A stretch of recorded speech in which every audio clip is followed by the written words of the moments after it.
আল্লাহু আকবার বলে দোয়া পড়ে আল্লাহু আকবার বলে। এই মুসলমান, সন্তানের চোখের পানি চোখ থেকে বের হইয়া গাল বেয়ে বেয়ে পড়তে থাকে, সন্তানের চোখের পানি বন্ধ হয় না। আমার মেয়েরা, আমার পর্দানি সেই মা বললা গো, আপনার সন্তান যদি কোরআনের হাফেজ হয়ে যায়, আপনার সন্তান যদি হক্কানি রব্বানি আলেম হয়ে যায়, আপনি মৃত্যুর পরে যদি আপনার ছেলেটা আপনার মাথার সামনে দাঁড়াইয়া, আপনার লাশের সামনে দাঁড়াইয়া, আপনার কবরের সামনে দাঁড়াইয়া কান্না শুরু করে দেয়, আল্লাহ তুমি আমার আব্বারে মাফ করে দাও, আল্লাহ তুমি আমার আম্মারে মাফ করে দাও, রব্বির রহমহুমা কামা রব্বায়ানি সগীরা।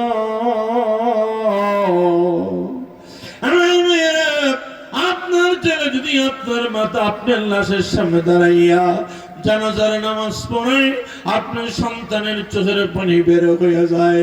এই মুসলমান, আপনার সন্তান আপনার কবরের সামনে দাঁড়াইয়া চোখের পানি ছেড়ে ছেড়ে কান্না শুরু করে দিয়েছে, চোখের পানি বন্ধ হয় না, সন্তানের চোখের পানি গাল বেয়ে বেয়ে পড়তেছে। আমার আল্লাহ ডাক দিয়ে বলেন, ও ফেরেশতারা, কেন রে এই বাচ্চাটা কেন কান্দে বাবার লাশের সামনে দাঁড়াইয়া? এই বাচ্চাটা মায়ের লাশের সামনে দাঁড়াইয়া কেন কাঁদতেছে রে? আমার মেয়েরা, সঙ্গে সঙ্গে আল্লাহ রাব্বুল আলামিনের ফেরেশতারা ডাক দিয়া বলেন, আল্লাহ বাবার লাশের সামনে দাঁড়াইছে, বাবার কবরের সামনে দাঁড়াইছে, ও আল্লাহ তাআলা মায়ের কবরের সামনে দাঁড়াইয়া চোখের পানি ছেড়ে ছেড়ে কান্দে কেন? বাবার সঙ্গে মায়ের সঙ্গে রক্তের সম্পর্ক, ব্লাড কানেকশন, পিছনের কথা মনে হয়ে গেছে। আল্লাহ, আমার এই বাবা সারাদিন রিক্সা চালাইতো, আল্লাহ আমার এই বাবা সারাদিন ভ্যান গাড়ি চালাইতো, আল্লাহ আমার এই বাবা সারাদিন মানুষের মেইলে চাকরি করত, মানুষের জমিনে কাজ করত, আল্লাহ সন্ধ্যার সময় বাড়িতে আসলে আমি তাকে দেখতাম আব্বার চেহারাটা মলিন হয়ে গেছে, আমি আব্বা বলে ডাক দিলে আমার আব্বা গাম শুকাইবার কথা মনে রাখতো না, আমার আব্বা কাপড় পরিবর্তন করার কথা মনে রাখতো না, আমার আব্বা আমাকে টান দিয়ে খুলে লইতো, আমারে কপালে চুমা দিত, গালে চুমা দিত। আমার বাবা গরিব মানুষ ছিল, নিজের জামা বানাইলে আমার জামা বানাইতে পারতো না, নিজের জুতা কিনলি আমার জুতা বাবা কিনা দিতে পারতো না। প্রভু, আমার বাবার কবরের সামনে দাঁড়াইয়া আমি চোখের পানি ছেড়ে ছেড়ে কান্দি, কেন জানেননি? আল্লাহ আমার বাবা গরিব ছিল, আল্লাহ ঈদের সময় আমাকে নতুন জামা বানিয়ে দিয়েছে, আমার বাবা সিরা জামা দিয়ে ঈদ করেছে। মুসলমান, সন্তানের চোখের পানিগুলো গাল বেয়ে বেয়ে পড়ে, সন্তান আল্লাহর দরবারে কান্দে, আল্লাহ ঈদের সময় আমার বাবা আমাকে নতুন জুতা, চামড়ার জুতা কিনে দিয়েছে, আমার বাবা সিরা জুতা দিয়ে ঈদ করছে, আজকে আমার বাবা আমাকে বাড়ির মালিক বানাইয়া, আজকে আমাকে আমার বাবা জমিনের মালিক বানাইয়া, আমাকে ধন সম্পদের মালিক বানাইয়া আমার বাবা অন্ধকার কবর বাসিন্দা হয়ে গেছে। আল্লাহ আমার বাবার জীবনের গুনাহ মাফ করে দাও। মুসলমান আমার মেয়েরা, সন্তান মায়ের কবরের সামনে দাঁড়াইয়া চোখের পানি ছেড়ে ছেড়ে কান্দে, আল্লাহ আমার এই মা একদিন না, 2 দিন না, 9 থেকে 10টি মাস আমাকে আমার মা পেটে ধারণ করেছে। প্রভু, আমার মার কলিজা আমি কত লাথি মারছি, কি বলেন জোরে কোন ঠিক কিনা? প্রভু, আমার বয়স যখন মায়ের পেটে 8 মাস 9 মাস, আমি আমার মায়ের পেটে নড়াচড়া করতাম, আমার পায়ের আঘাত গিয়ে আমার মার কলিজায় লাগছে। আমার মা খানা খাইতে পারে নাই, কলিজা ব্যথা আরম্ভ হয়ে গেছে। রব্বুল আলামিন গভীর রজনীতে আমার মা ঘুমিয়েছিলেন, আমি আমার মায়ের পেটে নড়াচড়া করতাম। আমি নড়াচড়া করলেই আমার পায়ের আঘাত নিয়ে আমার মার কলিজায় লাগলে আমার মার আরামের ঘুমটা হারাম হয়ে গেছে। একবার আমার মা দাঁড়ায়, একবার আমার মা বসে, একবার শুয়ে যায়, কোনোভাবেই আমার মার শান্তি লাগে না। আল্লাহ, আমার মার যখন প্রসব ব্যথা উঠছিল, আমি আমার মায়ের পেটের ভিতরে এমন আঘাত দিয়েছিলাম, আমার মা অজ্ঞান হয়ে জমিনে পড়ে গিয়েছিল। আমি আমার মায়ের পেটের ভিতরে এত কষ্ট দিয়েছি আমার মাকে, আমার মায়ের পেটের রক্ত ঘরের মাটি লাল হয়ে গেছে। আল্লাহ তাআলা, আমার মা আমার চেহারা দেখে সব কষ্ট ভুলে গিয়েছে। ওই জনম দুঃখিনী মা আজকে অন্ধকার কবর দেশে চলে গেছে। আল্লাহ, আল্লাহ, আমার মার কবরে আযাব দিও না। আল্লাহ, আমার বাবার কবরে আযাব দিও না। কান্না শুরু হয়ে যায়। আমার আল্লাহ ডেকে ডেকে বলেন, ফেরেশতারা তোমরা সাক্ষী থাকো, আমার বান্দার সন্তান তার কবরের সামনে দাঁড়াইয়া কান্দে। আমার বান্দার সন্তান জানাজার নামাজ পড়ায় আর কান্দে। ফেরেশতারা তোমরা সাক্ষী থাকো, আমি আল্লাহ আমার বান্দার সন্তানের দোয়া কবুল করে এই মুহূর্তে তার বাপ মার জিন্দেগির গুনাহ মাফ করে বাপ মার কবরটাকে আমি আল্লাহ জান্নাতের বাগান বানিয়ে দিলাম। জোরে কোন সুবহানাল্লাহ। লা ইলাহা ইল্লাল্লাহ। জোরে লা ইলাহা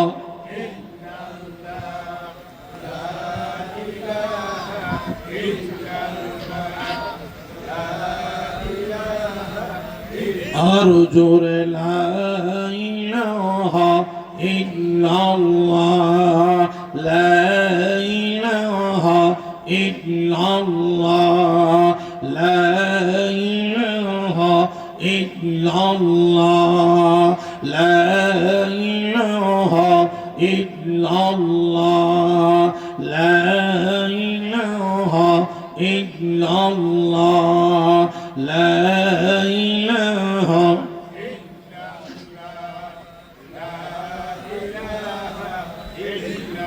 লা ইলাহা ইল্লাল্লাহ মুহাম্মাদুর রাসূলুল্লাহ সাল্লাল্লাহু আলাইহি ওয়াসাল্লাম। আমার মেয়েরা, ও আমার পর্দানিশীল মা বোনেরা, আল্লাহর নবী বিশ্ব নবী মুহাম্মদুর রাসূলুল্লাহ সাল্লাল্লাহু আলাইহি ওয়াসাল্লাম দুনিয়াতে আইসা আরাম করেন নাই। মুসলমান, আমার নবী এক বেলা খানা খাইলে দুই বেলা খাবারের খবর ছিল না, তিন বেলা খাবারের খবর ছিল না। একদিন খানা খাইলে দুই দিন তিন দিনের খাবারের খবর ছিল না। জোরে কোন ঠিক কিনা? আমার মেয়েরা, ও আমার পর্দানিশীল মা বোনেরা, মুহাম্মদুর রাসূলুল্লাহ সাল্লাল্লাহু আলাইহি ওয়াসাল্লাম এই দিনের জন্য, এই কোরআনের জন্য আমার নবী কষ্ট করেছেন। মুসলমান, আয়েশা রাদিয়াল্লাহু তাআলা আনহা আমার নবীকে গোসল করাইতেছেন, পানি ঢালতেছেন, ডাক দিয়া বলেন, ও আল্লাহর নবী, ও বিশ্ব নবী, আপনার শরীরে বড় বড় দাগ দেখা যায়। হুজুর, কেন গো এই দাগগুলো কিসের দাগ? আল্লাহর নবী, বিশ্ব নবী মুহাম্মদুর রাসূলুল্লাহ সাল্লাল্লাহু আলাইহি ওয়াসাল্লাম, আল্লাহর নবী শরীর মোবারকে বড় বড় দাগ দেখা যায়। গোটা শুকাইলে যেমন গর্ত হয়ে যায়, দাগ হয়ে যায়, বসন্ত হইলে শুকাইলে যেমন দাগ হয়ে যায়, আমি তাকে দেখি আপনার শরীর মোবারকে এমন দাগ দেখা যায়। এই দাগগুলো কিসের গো নবী? আমার মেয়েরা, আল্লাহর নবীর চোখের পানিগুলো চোখ থেকে বের হয়ে গেছে। আমার নবীর চোখের পানি চোখ থেকে বের হইয়া গাল বেয়ে বেয়ে পড়তে আছে। আমার নবী ডাক দিয়ে বলেন, আয়েশা, এই দাগগুলো গোটার দাগ না, বসন্তের না।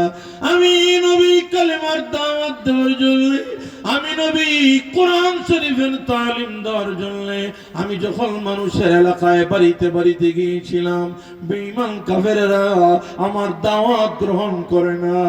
বেঈমান কাফেরগুলো আমি নবীর দিকে পাথর মারতে আরম্ভ করে দিয়েছে, বৃষ্টির মতো পাথর মারতেছে আমার দিকে।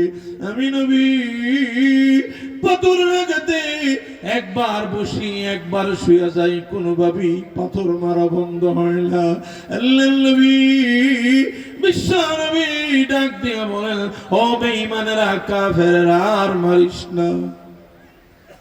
এই বেঈমানেরা, আমি নবী তোদের কাছে টাকা চাই না, পয়সা চাই না, ক্ষমতা চাই না। আমি নবী চাই তোরা মুসলমান হয়ে যা, তোরা আল্লাহর জাহান্নাম থেকে মুক্তি পা, আল্লাহর জান্নাতে যা। আমার মেয়েরা, ও আমার পর্দানিশীল মা বোনেরা, আল্লাহর নবী ডাক দিয়া বলল, বেঈমান কাফেররা, আমার আর মারিস না। আমি এতিম নবী, জন্মের আগে আমার বাবা দুনিয়ার থেকে বিদায় হয়ে গেছে।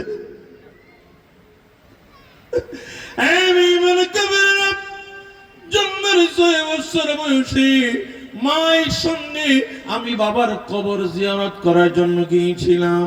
আসার পথে আমার মা অসুস্থ হয়ে গিয়েছিল। আমার মাও আমাকে এতিম বানাইয়া আমি মোহাম্মদকে দুনিয়াকে ফেলে, আমার মা নাই, আমার বাবা নাই, আমি এতিম নবী দুনিয়ার জমিনে আসছি। বেঈমান কাফেররা, আর মারিস না। আমি নবী তোদের কাছে কিচ্ছু চাই না। মুসলমান, এই দিনের জন্য, কোরআনের জন্য আমার নবীকে মারতে মারতে অজ্ঞান পর্যন্ত করে ফেলেছে। আমার নবী ডাক দিয়ে বলেন, এত মারস কেন আমাকে? রবির রক্ত দিয়ে সারা শরীরকে লাল বানিয়ে দেওয়া হয়েছে। আমার আল্লাহ আসমান থেকে ডাক দিয়ে বলেন, জিবরাইল, জিবরাইল, ময়দানে যা, আমার নবীর রক্তের বদলা লওয়ার জন্য, আমার নবীর মাইরের বদলা লওয়ার জন্য আযাবের ফেরেশতা নিয়ে যা। মুসলমান, জিবরাইল ফেরেশতা আযাবের ফেরেশতা নিয়ে নবীর দরবারে হাজির হয়ে আমার নবীকে ডাক দিয়ে বললেন, নবীজি, আপনি অনুমতি দেন, পারমিশন দেন, আপনার মাইরের বদলা লওয়া হবে, আপনার রক্তের বদলা লওয়া হবে। আমার মেয়েরা, আমার নবী ডাক দিয়া কয়, না, অনুমতি দেই না। জিবরাইল, আমি নবী গজব দেওয়ার জন্য দুনিয়াতে আসি নাই, আমি নবী আযাব দেওয়ার জন্য দুনিয়াতে আসি নাই। আমি আযাবের নবী না, আমি গজবের নবী না। মুসলমান, আমার নবী ডাক দিয়ে বলেন, জিবরাইল, আযাব দিয়া গজব দিয়া শেষ করে দিলে আমি কার কাছে দিনের দাওয়াত নিয়ে যাইব? আমি কার কাছে কালেমার দাওয়াত নিয়ে যাইব? আমি কার কাছে কোরআন শরীফের তালিম নিয়ে যাইব? জিবরাইল, না, আযাব দিবি না। দুইটা হাত তুলে আল্লাহর দরবারে কান্দেন আর বলেন, আল্লাহ, আল্লাহ, আমার কষ্ট দেখে, আমার রক্ত দেখে তুমি আযাবের ফেরেশতা পাঠিয়ে দিয়েছো। না, না, আল্লাহ, আযাব দিও না, গজব দিও না, আমি নবী তাদেরকে ক্ষমা করে দিলাম। জোরে কোন সুবহানাল্লাহ। আমার ভাইয়েরা, ও আমার পর্দানিশীল মা বোনেরা, মুহাম্মদুর রাসূলুল্লাহ সাল্লাল্লাহু আলাইহি ওয়াসাল্লাম কোরআনের জন্য এত কষ্ট করেছেন, আমার নবীর রক্ত ঝরিয়েছেন। যেই নবীর ঘাম কেমন দামি, যেই নবীর ঘাম মুবারক নিয়ে সাহাবীরা নিজের দাড়িতে লাগাইতেন, নাকে লাগাইতেন। মুসলমান, যেই নবীর ঘাম মুবারক নিয়ে বোতলের ভিতরে সাহাবায়ে কেরাম ভরে রাখতেন। বড় বড় অনুষ্ঠানে গেলে নবীর ঘাম নিজের দাড়িতে লাগাইয়া, নিজের কাপড়ে লাগাইয়া, মুসলমান, সেন্ট হিসাবে, আতর হিসাবে ব্যবহার করতেন। ওই নবী কোরআনের জন্য, এই দিনের জন্য আমার নবী কষ্ট করেছেন, রক্ত জড়াইছেন। আমার ভাইয়েরা ও আমার মা বোনেরা, যে কোরআনে কারীম আপনাদের রেইস আজিজিয়া কারিমিয়া কওমি মাদ্রাসার ভিতরে শিক্ষা দেওয়া হয়, এই কোরআনকে যারা দুনিয়ার জমিনে মায়া করবেন, মুহাব্বত করবেন, এই কোরআন যারা তেলাওয়াত করবেন, কোরআন যারা তেলাওয়াত করে এদেরকে যারা মায়া করবেন, মুহাব্বত করবেন, কোরআন যারা পড়ে এদেরকে যারা খাবার দিবেন, কোরআন যারা পড়ে এই হুজুরদেরকে যারা বেতন দিয়ে দিবেন, সম্মান করবেন, অন্ধকার কবরে যখন গিয়ে আপনি শুইবেন, যখন অন্ধকার কবরে আপনাকে রাখা হবে, আপনার ছেলে মেয়ে আপনার কবরে যাবে না, আপনার স্ত্রী আপনার কবরে যাবে না, মা বাবা পর্যন্ত কবরে যাবে না। আল্লাহর নবী বিশ্ব নবী মুহাম্মদুর রাসূলুল্লাহ সাল্লাল্লাহু আলাইহি ওয়াসাল্লাম বলেন, ইযা বুজিআল মাইয়িতু ফি কবরিহি জাআল কুরআনু ইনদা রাসিহি। ও আমার উম্মতরা, দুনিয়ার জমিনে যারা কোরআন ভালোবাসে, কোরআন যারা মোহাব্বত করে, কোরআন যারা তেলাওয়াত করে, এদেরকে যারা ভালোবাসে, এই লোকগুলি যখন দুনিয়ার থেকে বিদায় হইয়া অন্ধকার কবর বাসিন্দা হয়ে যাবে, অন্ধকার কবরে গিয়ে দেখবে ডানে মাটি, বামে মাটি, সামনে মাটি, পিছনে মাটি, নিচে মাটি, উপরে মাটি, পুরা অন্ধকার কবরটা অন্ধকার হয়ে আসবে। আমার ভাইয়েরা, অন্ধকার কবরে গিয়া দেখবে মাথার কাছে একজন সুন্দর মানুষ বসা আছে, সুবহানাল্লাহ। একটা সুতান সৌ দেখি,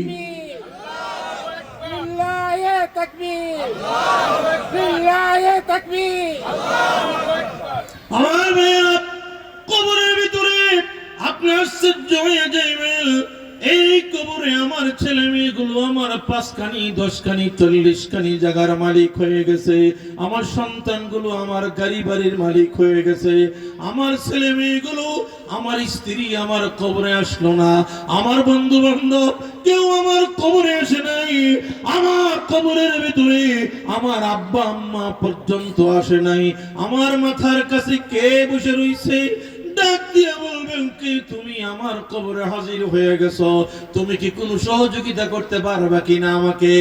সঙ্গে সঙ্গে নুরানি চেহারা নজর ব্যক্তি ডাক দিয়ে বলবে, আল্লাহর বান্দা, তুমি আমারে চিনতে পারো নাই, আমি দুনিয়ার কোনো বন্ধু বান্ধব না, আমি তোমার সন্তান স্ত্রী না, আমি হইলাম আল্লাহ পাকের কালাম 30 পারা কোরআন। সুবহানাল্লাহ।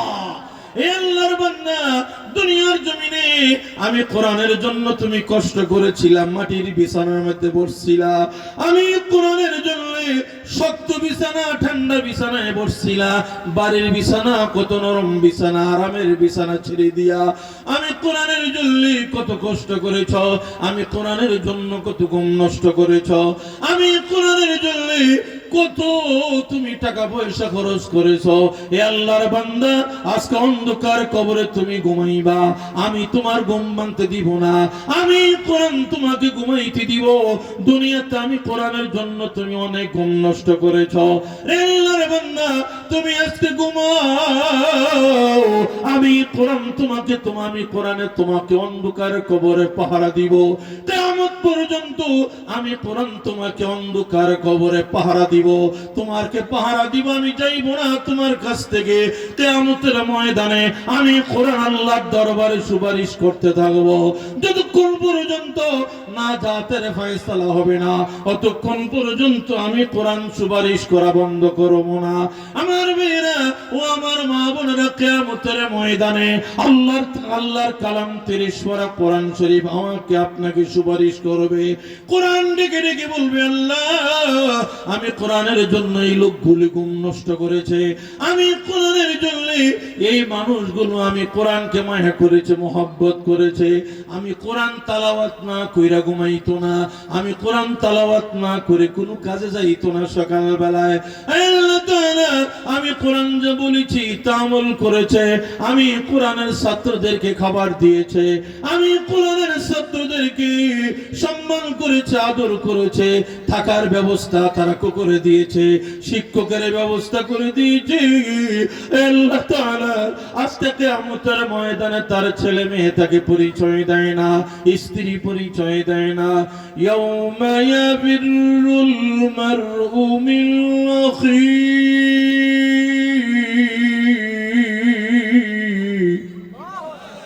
ওয়া উম্মিহি ওয়া আবিহি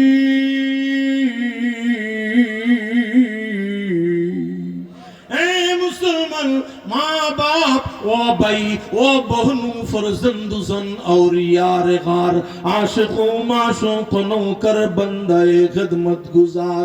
माँ बाप ओ भाई ओ बहनों फर्जंदुजन और यार गार आशिकों माशूकों नौकर बंदाए खिदमत गुजार। काम आने का नहीं हर एक जुदा हो जाएगा, काम आने का नहीं हर एक जुदा हो जाएगा, बल्कि एक एक उज़्व दुश्मन जान का हो जाएगा। दस्ते गुयद मन चुनी दुज़दीद अम लब्बे गुयद मन चुनी बोसीद अम चश्मे गुयद दीद हम सूए हराम गोश गुयद चीदम समरुल कलाम। আমার ভাইরা কিয়ামতের ময়দানে সন্তান পরিচয় দিবে না, স্ত্রী পরিচয় দিবে না, বন্ধু বান্ধব পরিচয় দিবে না, নেতা নেত্রী পরিচয় দিবে না, মা বাবা পর্যন্ত পরিচয় দিবে না। আল্লাহর কালাম ৩০ পারা কোরআন শরীফ আপনাকে পরিচয় দিবে, আপনাকে সুপারিশ আরম্ভ করে দিবে, আল্লাহ তোমার এই বান্দাগুলোর জিন্দেগির গুনাহ তুমি ক্ষমা করে দাও। হে মুসলমান আমার ভাইরা ও আমার পর্দানিশীল মা বোনেরা, কিয়ামতের ময়দানে আল্লাহর কালামের সুপারিশ আরম্ভ হয়ে যাবে। আমার ভাইরা আল্লাহর কালাম সুপারিশ আরম্ভ করে দিবে। আল্লাহ কথা বলবেন না, কোরআন বলবে। আল্লাহ কথা যদি না বলো, আমি যে তোমার কোরআন তুমি অস্বীকার করে ফেলো, আল্লাহ বলবেন অস্বীকার করা সম্ভব না। আরে আমার কালাম ওরে আমার কোরআন তোমাকে অস্বীকার করা যাবে না। আল্লাহর কালাম বলবে আল্লাহ অস্বীকার যদি করতে না পারো, আল্লাহ আমার সুপারিশ তুমি কবুল করতে হবে। কিয়ামতের ময়দানে আল্লাহর কালাম ৩০ পারা কোরআন শরীফের সুপারিশ আমার আল্লাহর দরবারে ৩ দল মানুষের জন্য কবুল হয়ে যাবে। একদল মানুষ যারা কোরআন শিখায়, আরেক দল মানুষ যারা কোরআন শিখে, আরেক দল যারা কোরআন শিখার ব্যবস্থা করে দেয়।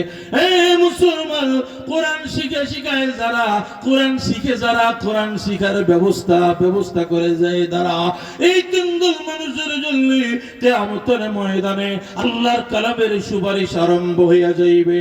আমি জানতে চাই এই ৩ দল মানুষের অন্তর্ভুক্ত হওয়ার দরকার আছে কি নাই? আমার মেয়েরা একজন ভাই উঠবেন না, অল্প কয়েকটা মিনিট সময় আমি আপনাদের কাছে হাত পাতবো।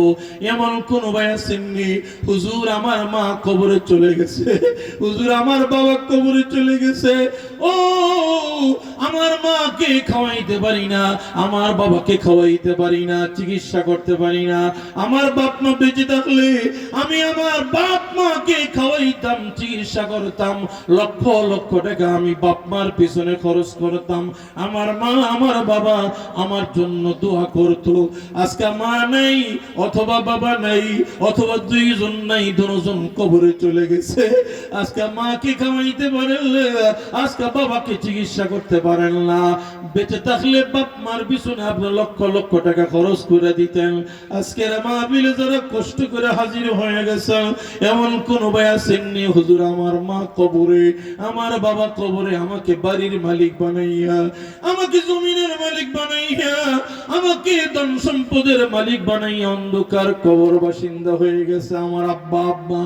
আমি আব্বা আম্মার নামে এই রেইসা আজিজিয়া কারিমিয়া কওমি মাদ্রাসার উন্নয়নের জন্য, এই মাদ্রাসার ছাত্রদের লেখাপড়া করাইবার জন্য কিয়ামতের ময়দানে আল্লাহর কালামের সুপারিশ পাওয়ার উদ্দেশ্যে এমন কোন ভাই আছেননি আব্বা আম্মার নামে 50,000 টাকা দিবেন, 30,000 টাকা দিবেন, 20,000 টাকা দিবেন, 10,000 টাকা দিবেন? বেশি সময় নিব না, কষ্ট করবেন না, কোন ভাই উঠবেন না, আল্লাহর রাস্তে বলতেছি। আসলে কোন ভাই আম্মা নাই আব্বা নাই, দুজন কবরে চলে গেছে, কারো একজন বিদায় হয়ে গেছে, বেঁচে থাকলে নেক হায়াতের জন্য দুনিয়ার জমিন থেকে বিদায় হয়ে গেছে, রুহের মাগফিরাতের জন্য আম্মা আব্বার নামে 50,000 টাকা দেওয়ার মতো যখন সুবিধা তখন দিয়ে দিবেন। একটা ভাই থাকলে আমার ডাকে একটু সারা দিবেন। আম্মা আব্বার নামে এই রাইসা আজিজিয়া কওমি মাদ্রাসার জন্য 50,000 টাকা চাইলাম, আসেননি কোনো একটা ভাই? মায়ের নামে 25,000, বাবার নামে 25,000, আম্মা আব্বা বেঁচে থাকলে 5 লাখ 10 লাখ টাকা খরচ করতেন আব্বা আম্মার নামে, আব্বা আম্মার পিছনে। মাশাআল্লাহ, মরহুম আলহাজ নুরুল হক সাহেবের নামে 50,000 টাকা দিলেন। মারহাবা, নারায়ে তাকবীর। মরহুম আলহাজ নুরুল হক সাহেবের রুহের মাগফিরাত কামনা। ওনার ছেলে দিছে, ছেলের নাম কি?